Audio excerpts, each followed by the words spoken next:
One other aspect of paper hanging I haven't mentioned, I'm going to now, is lining. So lining paper can be used for uneven walls.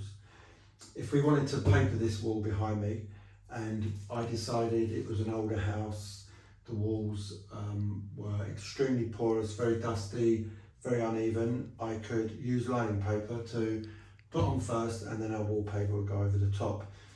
The other method, reason for lining, was the original use.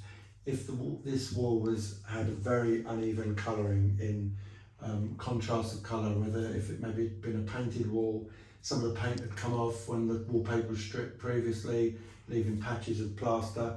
Basically any areas of differing colour that could show through very light wallpaper as we've been using today, I would line it so we get one uniform colour.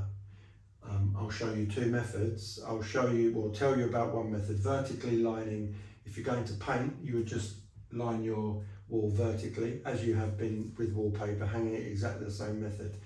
Now, if we're going to wallpaper, I would recommend that you line the wall horizontally. And the reason that being is if any of your joints in the wallpaper coincide exactly with the joint in the lining paper, as your wallpaper dries, the drying action of paper, it draws the paste into the paper as well as into the wall. So I've seen it happen where I've papered or someone has papered over lining paper, the two joints coincide and they both lift. So if you're going to paper over lining paper, always hang it horizontally. Vertically, the same method as wallpapering horizontally. I'll show you the method now.